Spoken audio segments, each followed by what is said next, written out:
Assalamualaikum warahmatullahi wabarakatuh. Perkenalkan, kami dari kelompok 2, Angkatan 21, Latsar CPNS Kementerian Agama tahun 2025. Pada video kali ini, kami akan membahas mengenai wawasan kebangsaan dan bela negara bersama beberapa narasumber yang memiliki latar belakang berbeda, mulai dari tokoh agama, pendidikan, hingga pejabat publik. Dalam obrolan singkat ini, nantinya kita akan mengetahui bagaimana pandangan mereka terkait wawasan kebangsaan, tantangan yang dihadapi, serta pesan untuk generasi muda. Yuk, kita mulai! Sebelum memulai, izinkan kami memperkenalkan diri terlebih dahulu. Perkenalkan, saya Fatma Ibro Al-Rizki. Ya, Bilqis Aulia Hanifah. Saya Imam Syafaat. Saya Ikromul Fawaid. Perkenalkan, nama saya Farhan Maulana Rahmani. Perkenalkan, nama saya Rizal. Saya Fawaid. Saya Imam Mawati. Nama saya Edi Hikam Ramdhani. Baik, kita langsung mulai ke pertanyaan kita. Menurut Bapak, apa itu wawasan kebangsaan?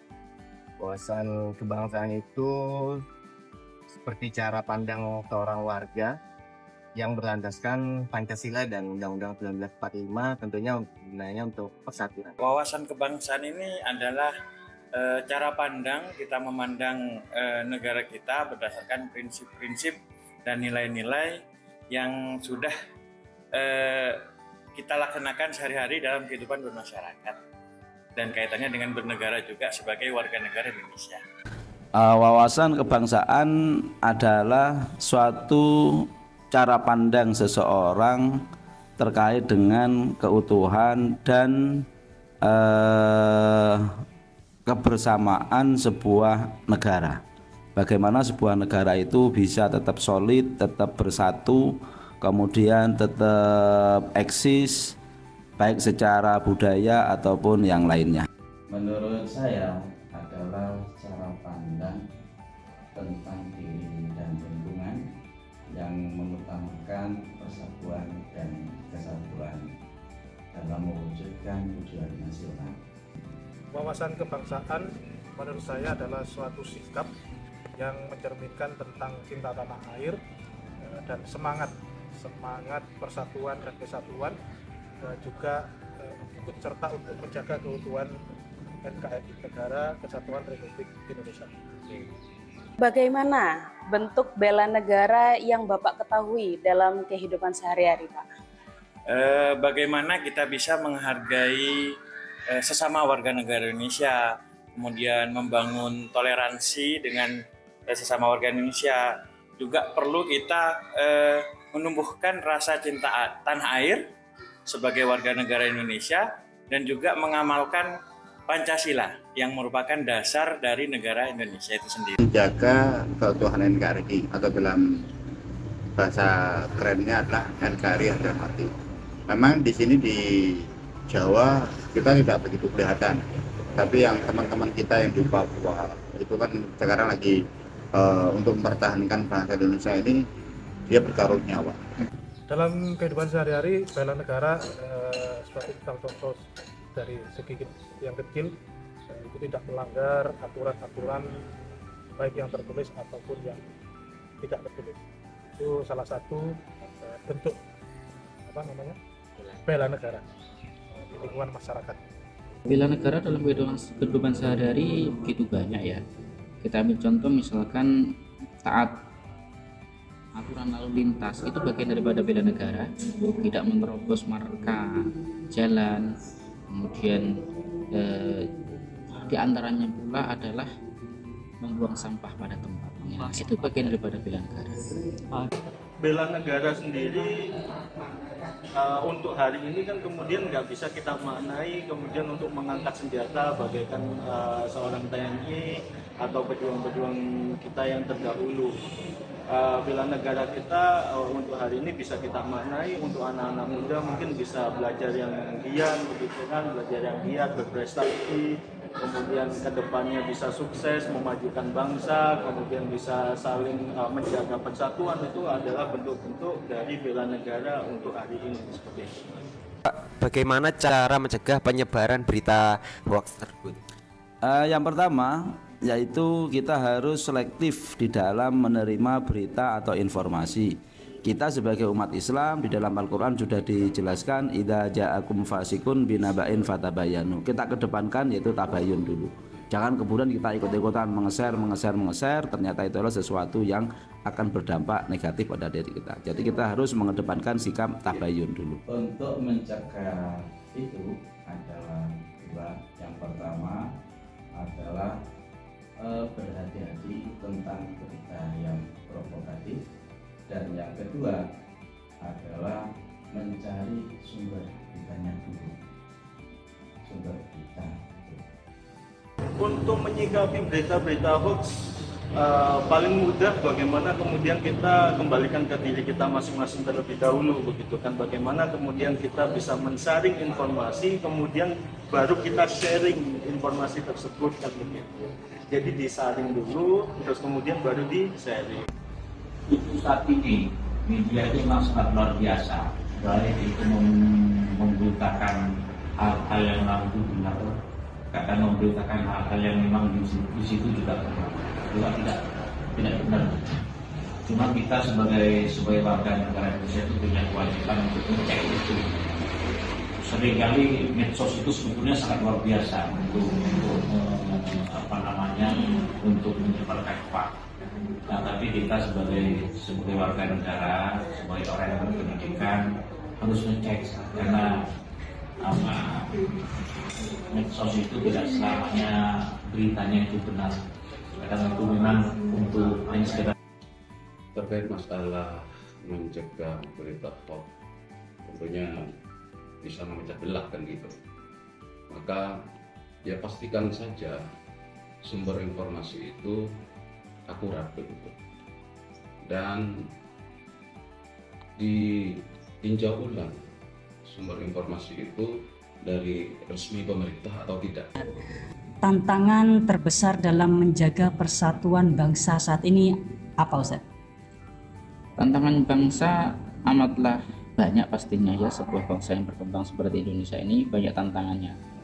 Di antaranya adalah menjaga kerukunan umat beragama, menjaga kerukunan antar suku dan bangsa, itu tantangan berat.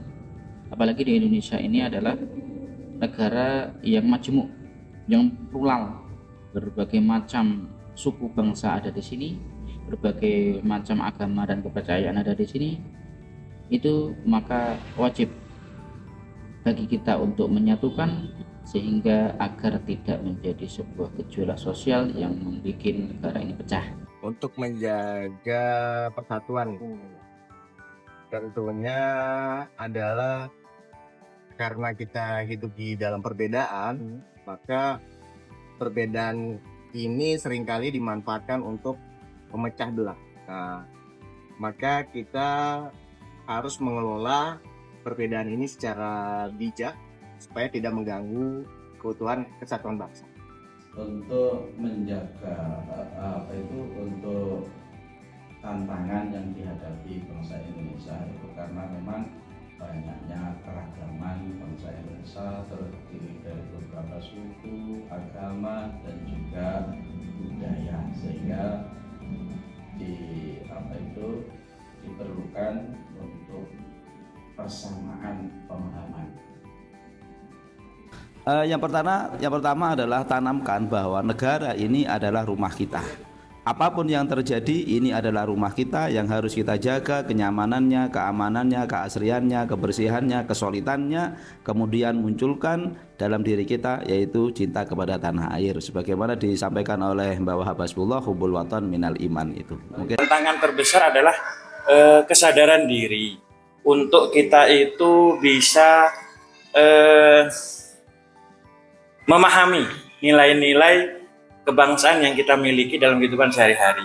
Ditambah lagi juga ada globalisasi. Globalisasi itu juga sangat berpengaruh karena penyebaran informasi yang sangat luar biasa cepat dan mudah itu sangat mempengaruhi. Dan yang juga mungkin bisa jadi perhatian adalah ketimpangan antara kehidupan sosial dan perekonomian yang ada di lingkungan kita. Untuk pertanyaan terakhir, Pak, apa sih pesan Bapak untuk generasi muda saat ini? Untuk generasi muda saat ini,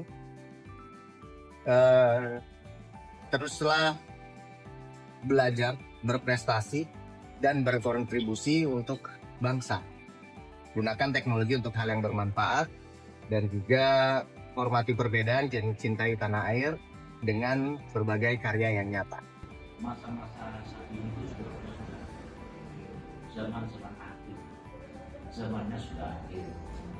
Jadi sudah dituntut sebetulnya untuk generasi-generasi yang akan datang itu untuk dikuatkan spiritualitasnya. Yang pertama, patuhi kedua orang tuamu, lakukan atau jalankan semua perintah di agamamu, agama Islam, Kristen, semua, karena bangsa Indonesia adalah menjamin agama untuk dipeluk oleh masing-masing masyarakat atau bangsa ini. Jadi kalau kita sudah orang beragama, pasti akan tidak ada agama yang tidak mau mengarahkan untuk cinta tanah air. Yang pertama, kita perlu belajar dari sejarah bagaimana Indonesia itu berdiri. Kita teladani para tokoh-tokoh nasional tersebut, sehingga yang kedua kemudian kita bisa menemukan jati diri kita sebagai bangsa Indonesia yang penuh toleransi dan tidak mudah percaya pada hoax. Untuk cinta, untuk generasi anak muda, cinta kepada tanah air di lingkungan kita ya, di lingkungan bawah, seperti apa, menjaga kebersihan, itu juga salah satu bentuk cinta tanah air. Memakai produk-produk dari Indonesia itu juga salah satu cinta tanah air. Jadi dari kecil menjaga lingkungan, memakai produk-produk buatan Indonesia itu adalah salah satu bukti cinta tanah air. Bahwasanya cinta tanah air itu wajib dimiliki suatu bangsa. Dilain untuk menjaga persatuan dan kesatuan adalah mencintai tanah air, itu adalah salah satu bentuk keimanan. Seperti yang disebutkan, hubbul waton minal iman, cinta tanah air adalah sebagian daripada Hubbul waton minal iman, bahkan cinta tanah air sebagian dari iman. Dari sini kita dapat mengkompromikan bahwa betapa pentingnya mencintai tanah air di dalam kedamaian, di dalam kekondusifan bagi masyarakat umum tentunya. Baik, dari hasil wawancara kepada beberapa narasumber dapat disimpulkan bahwa wawasan kebangsaan adalah kesadaran menjaga persatuan melalui Pancasila dan saling menghormati. Kita sebagai generasi muda harus bisa melawan berita-berita hoax itu dengan literasi digital. Pesan untuk generasi muda, cintailah tanah air dengan tindakan nyata dan jadilah agen persatuan di tengah perubahan zaman. Terima kasih. Wassalamualaikum warahmatullahi wabarakatuh.